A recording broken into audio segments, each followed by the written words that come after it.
Friday, February 24, 2017. This is the Government News Brief.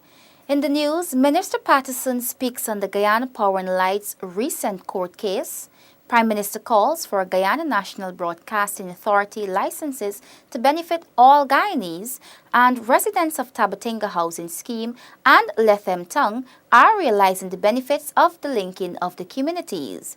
Stay tuned for these and other stories. Thank you for staying with us. I am Renetta Lafleur. Here are the details. Minister of Public Infrastructure David Patterson says if government had lost the Guyana Power and Lights case, millions of dollars would have been lost in the power utility upgrade program. Delon Sanko tells us more. Minister of Public Infrastructure David Patterson is expressing gratitude for the Chief Justice ruling in the case.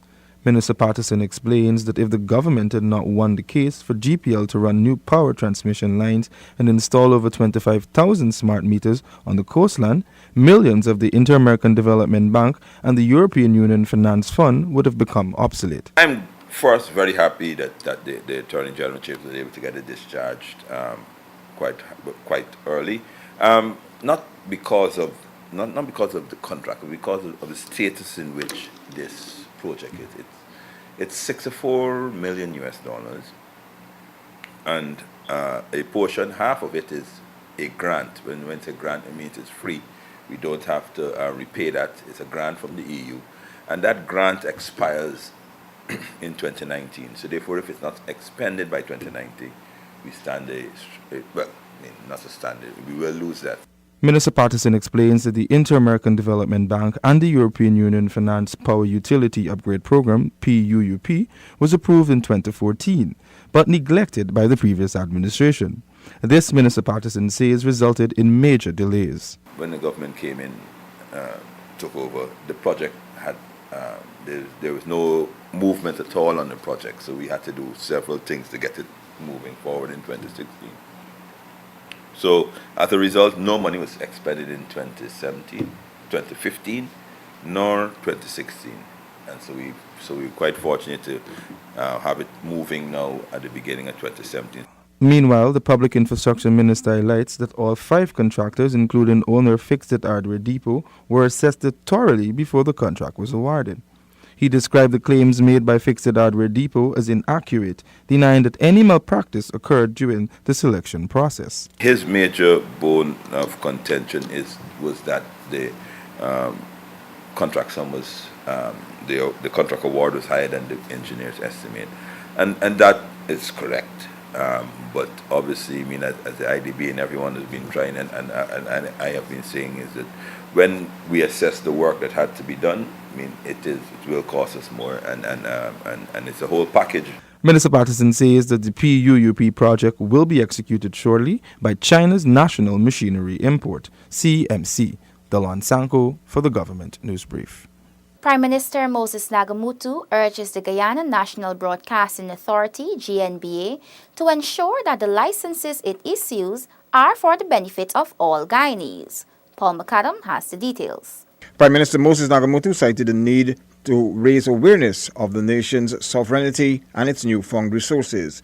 These, he said, need to be protected. Not everyone who runs around with a camera on the shoulder or a microphone in the hand would be entitled to become a licensee of that strategic resource. So it has to be used beneficially for our nation, particularly when we are being challenged by a neighboring country that claims ownership of 5/8 of our country.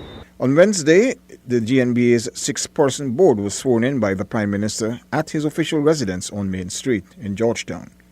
The Prime Minister said that the new board must be able to ensure that Guyanese are not contaminated by propaganda, but with information that will bring about unity. We are all enthusiastic that we in Guyana can one day have modern digital communication that will link our people, particularly in a diverse country of 6 ethnicities. We have to be able to use communication to bring us all together, to mold us, not in forever being 6 peoples, but being one, Guyanese. The new board will serve for 2 years. The Prime Minister notes that the previous board experienced some difficulties along the way, but this new board, he says, must not look at the past, but ensure that they function in an acceptable manner.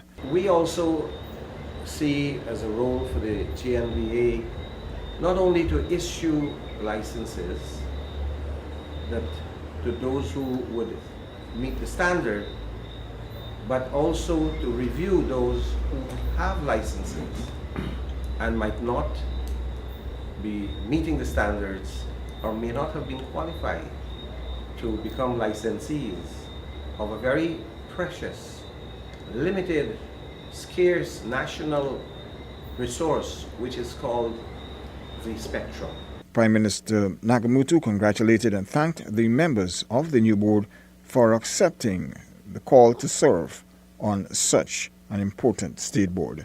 Paul McAdam for the Government News Bridge. The benefits of linking Lethem and the newly established Tabatinga housing scheme are now being realized, proving the critics wrong. More in this Sanika Torin report. Residents of Tabatinga Housing Scheme and Lethem Town have begun utilizing the state-of-the-art bridge over the Tabatinga Creek in Lethem Region 9. Mayor of Lethem Town, Carlton Beckles, says the bridge construction was subjected to many criticisms.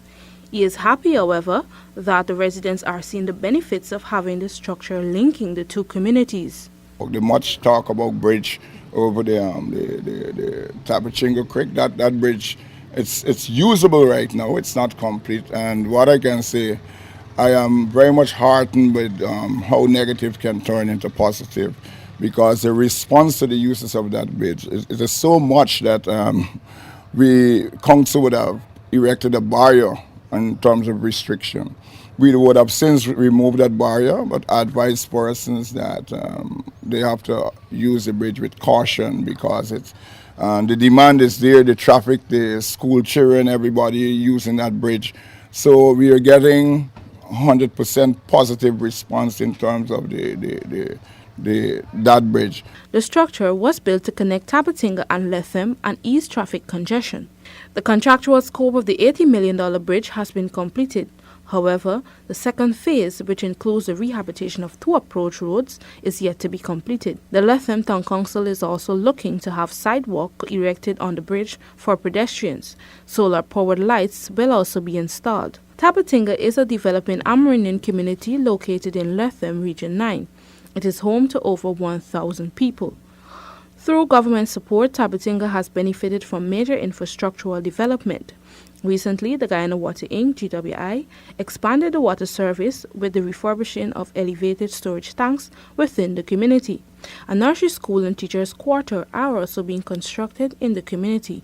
For the Government News Brief, Sanika Thorne reporting. The Region 9 Regional Democratic Council (RDC) has started the ball rolling on the action plan for the region's development. Details in this Zanil Williams report. The RDC has charted a roadmap for the formulation of the 10-year plan and is partnering with Conservation International Guyana, CI Guyana. Technical Coordinator for the Livelihood Program in Region 9, Renee Edwards, explains. In terms of timelines, I think between we're now into March, is really getting where we are now is to continue with the engagements, the stakeholders, communities, but also now the idea is to set up the planning unit, but also the one at the top, steering committee, the part steering committee. So so this has to happen in March. Get the stakeholder roundtable set up and continue with the community engagements. The blueprint for the developed plan was outlined by Edwards at a recent meeting in the RDC building in Lethem, which was attended by Minister of Communities Ronald Bulkan.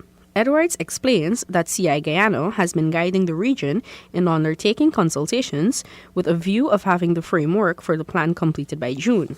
So by April, May, we're in a process where we're going to start finalizing priority areas for action. And these priority areas for action will be a framework so that by June, the end of June, we have something that the region could then use to inform their budget deliberations and planning for the 2018 budget. We recognize that between now and June, we will not have a fully fleshed out PARD plan because of obviously limitations of time and resources, but we'll have a framework that will be based on consultation and participation that could then feed into the budget process. Since initiating the process of formulating the plan, the region has worked with CI Guyana to conduct a 3-day capacity building workshop with councillors on the process of facilitating community discussions. CI Guyana has also guided the region in carrying out an engagement with key stakeholders in Lethem and public consultations with Region 8 communities in the Caracebai Subdistrict. Zenil Williams reporting for the Government News Brief. The Hog Island windmill is being assessed to determine its potential to be included in the tourism product that Guyana has to offer. More from Gabriela Patram. Located on Hog Island Region 3 is the only known surviving brick windmill structure called the Hog Island Windmill. Minister of Business with responsibility for tourism Dominique Gaskin recently visited the site, which he describes as a beautiful historic structure which would make a wonderful tourist attraction. It's just one of many attractions that we have in Guyana that we need to be more aware of, familiarize ourselves with, and try to promote whenever possible. Windmills were important for sugar production and widely used in British Guyana and across the Caribbean region to crush extra cane to extract juice. The cut cane was brought to the mill by slaves, donkey or cart. Inside, more slaves fed the cane through rollers to extract the juice. Minister Gaskin says that viewing of the windmill can be part of a tourism package day tour. They all have some value for tourism. The whole package makes quite a nice day trip, or even shorter than that. It could even be a half-day trip. You can leave from Georgetown, come to Parika, take a boat to Leguan, visit the church, visit the statue, get back on a boat, come to Hog Island, visit the windmill, and then maybe have lunch somewhere, head back to town. But the attractions do have historical value. When the Dutch settled in the island, they named it Varken Eland, for numerous wild hogs were found there. Varken means hog or pig in Dutch, while Eland means island. After the colony came under British rule in 1803, the English translated it to Hog Island. For the Government News Brief, Gabriela Patram. We have come to the end of today's edition of the Government News Brief. The details of these and other stories can be found on GINA's website. GINA has an active Facebook page, and we encourage you to visit and like us so you can be informed as the news unfolds. You can also visit our website and YouTube channel. Remember to join us on Monday for another edition of the Government News Brief. I am Renetta LaFleur. Thank you for watching.